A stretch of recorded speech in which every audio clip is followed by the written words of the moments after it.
Hare Krishna. So someone asked this question that we see in ISKCON people raise their hands when they chant, when they say Hari Bol, when they Jai, and they do all this. So someone says that, we have seen Christian people doing this.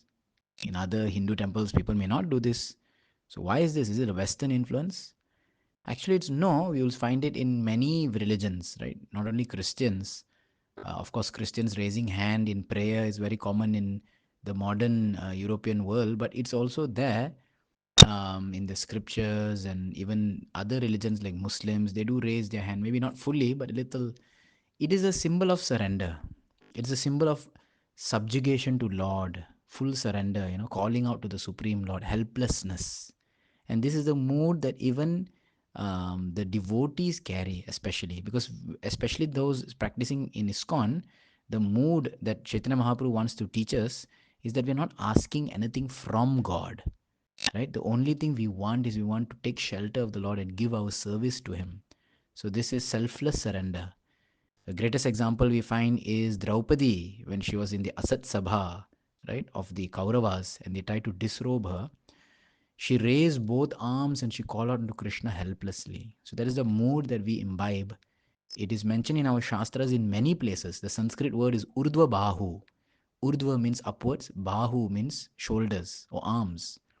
So we find in many places, in fact, when in Chaitanya Charitamrita also, Krishna's Kaviraj Goswami, whenever he wants to make a proclamation, he says, Urdhva Bahu, I raise my hands and I'm proclaiming, please listen. Similarly, 5,000 years ago, right, many great sages they have written, like Kulashekar in his Mukunda Mala Stotra. He says, Swayam Urdhva Bahu, I'm raising my both hands and I'm declaring, please take to bhakti. So it's a very emphatic gesture, and it's natural surrender from the heart, that I'm not asking anything, Lord. I want to just give you service, give you love. Please engage me in your service.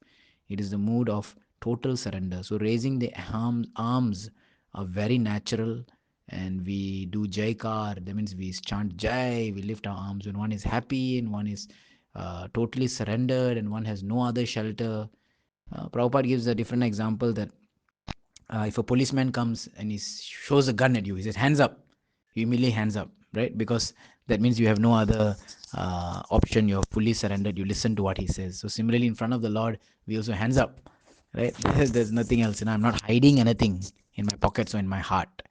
So this is the significance of this Urdhva Bahu, raising the hands. It is not some outside influence. It is there within our own culture, and naturally it's also there in other religions because it's a sign of surrender. Hare Krishna.